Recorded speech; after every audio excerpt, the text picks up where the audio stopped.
When I come around, got the whole thing wobbing. Hello, guys, and welcome back to MVP Sports. This is our NFL Football Edition podcast, and here, as always, your host G, and with my good friend, my co-host Darius. What's up, man? Hey, what's going on, bro? Let's get into it. Yep.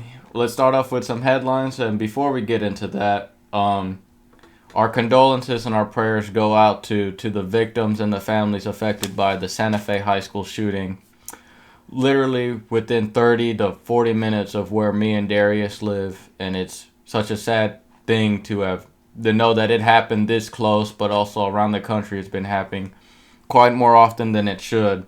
And the things that we want to say is, if you see any sort of suspicious activity in your high school, in your college, at your workplace, or no matter where, please feel free to warn an adult, an authority figure at all about, of these events, to prevent them from happening and to prevent any sort of death or any sort of injuries from happening, because it's better to be safe than it is to be sorry. And to go along with this, J.J. Watt is willing to pay for the victims of the funeral service, and J.J. Watt, yet again, coming through for the city of Houston. And, every time tragedy strikes in the season, he's always been that beacon of hope. Yeah. And he's been there. He was the beacon of hope to help us get, over the top in playoff wins, for the Texans and for the city of Houston. And even though we may not be fans of the team, I can be sure as hell a fan of him, because he's a guy that every owner of a team would want to have him. A guy any family will want. Like, he's just a good dude, like doing stuff like that when he doesn't have to, and he's just a great guy overall. The one thing that really I like about him is just like most of these players, they all tweet out, they make a public statement, all the tragedy and all the stuff, people that may have went to that high school and stuff. But what does he do? He's out here doing stuff. He out there when everybody was saying, the tragedy of Hurricane Harvey, he raised $37 million. He does something about that. He did volunteer service to help it out. Yeah, he's not just saying pray for these people. He's out here answering their prayers. He's not out here just, pray for this, pray for that. He's just, he's out here making a commitment, volunteering a commitment to service, and just an upstanding guy for all that. But yep, he goes out here and he's now he will to pay for the victims and their funeral service. Now on to the next subject. No more somber notes. Now let's be upbeat and happy. From one extreme to the other, we have Johnny Manziel goes to the Canadian Football League. Johnny Football back at it again. Now here's the thing. I think a lot of ex-NFL not even superstars, but guys who had big names, because him, Vince Young, Jamarcus Russell, guys who were world known for their name and what they were in high school or in college, were super hyped up, and they just looked at the Canadian Football League as a joke. Like, they would say, it's not the NFL, it ain't serious, I don't want to play. Man, I'm above that, man. Yeah, I'm too cool for all of that stuff. No, and they look at it the same way as, some people look at community college. It's community college. It's not a real university. But at the same time, it's better than nothing. Cam Newton went to a junior college. Yeah.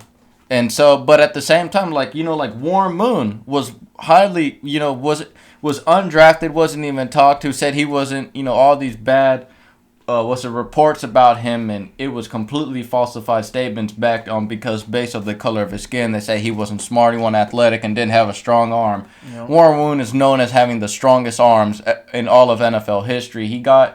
Just because the NFL didn't call him up, that didn't mean he gave up. He just went to somewhere that wanted his talents. Yep. And at the same time, if you ball out and if you perform well at a competitive level, the NFL will look at you and will give you a chance. And I think Johnny Manziel is being real smart with this. Now, granted, it's never too late, though. And guys like Vince Young, Jamarcus Russell, any of these quarterbacks who just got out the league,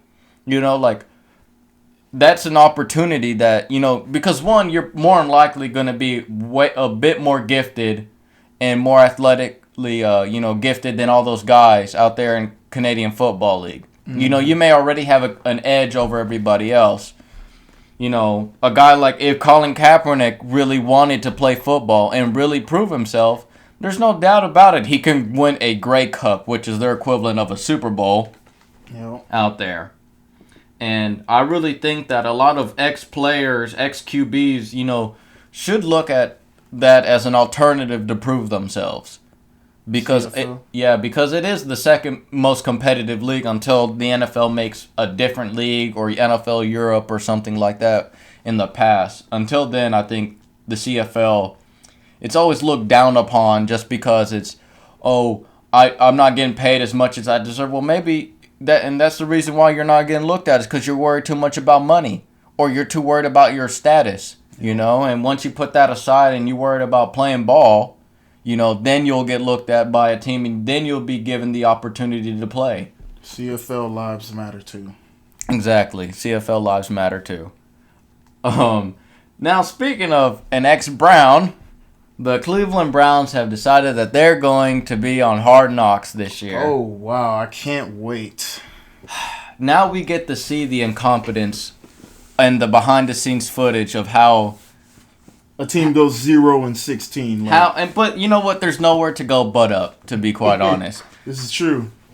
And you know, it's gonna be fun. You get to see Baker Mayfield, your number 1 overall pick, in action. You get to see some would say this is the turning point of the franchise. This is finally where they acquired all this picks. They acquired all Jarvis Landry. They did all these offseason moves. They were saying they're winning the offseason because they're doing, you know, getting Tyrod Taylor to be their bridge quarterback to help, you know, pass the baton. You know, because already getting Tyrod Taylor, I mean, you have to win at least one game. You have to get better at least. There's nowhere to go but up. And getting rid of Deshaun Kaiser was also pretty smart because not only did you get an asset back from it, but you're also saying, you know, like there's not a competition between last year's QB and then now Baker Mayfield. It's just, hey, it's Baker Mayfield and Tyrod Taylor. He's the man.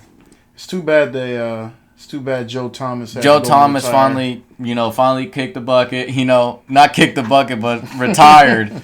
You know, and they got the quarterback they said they believe in. But it is what it is. And now it'll be interesting to see how fun this Hard Knocks is going to be. Obviously, Hard Knocks is always entertainment to see. Last year was the Tampa Bay Buccaneers, and they didn't really perform well on the field, but they were pretty entertaining to watch there. We had the Texans. We have had the Rams when they went to LA. The Cowboys have always been interesting. Yep. But now we get to see Cleveland Browns on Comedy Central Hard Knocks. Yeah, pretty much. Both on and off the field. Then, other than that, Julio Jones is taking an updated contract. This doesn't surprise me because when a big-time NFL guy, like, usually when these receivers, they all kind of compete with one another both on and off the field. When somebody gets a contract, like Jarvis Landry just recently got paid. He got a huge contract. And mind you, he has one of the worst yards per catch ratios of all time.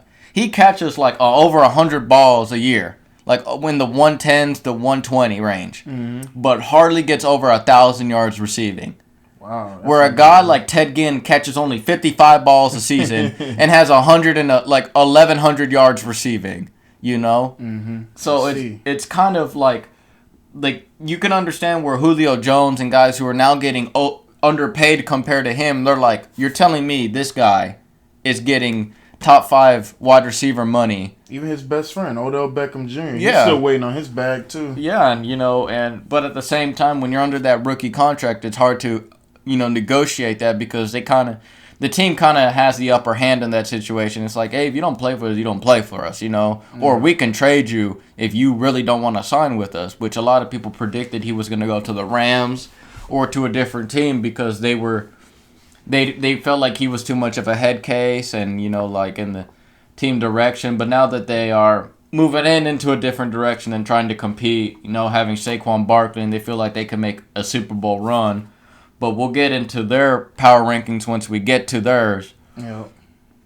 But yeah, Julio Jones, deservingly, first of all, should get paid like a top 2 guy. Of course. There's no doubt about that. I mean, it's Antonio Brown, Julio Jones, and then everyone else, as far as I'm concerned. Well, I mean, that some may argue that there are other guys too, but he's well deserving of an upgrade to his contract.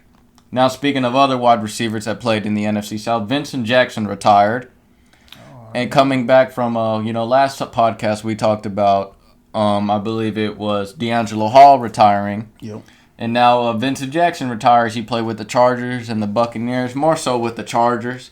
Relatively unknown guy. He came out of Colorado State, balled out big time for San Diego, went out and got paid really well at Tampa Bay. And then they had those two big wide receivers. They had him, Mike Evans, both those 6'5" guys. Pretty much had a basketball team. Basically. Out there. But, he had small forwards on the field. Pretty much. And, but he had a pretty good career, Hall of Fame worthy. I mean, we ask this every time somebody retires, and this is a no. This is a definite no for me.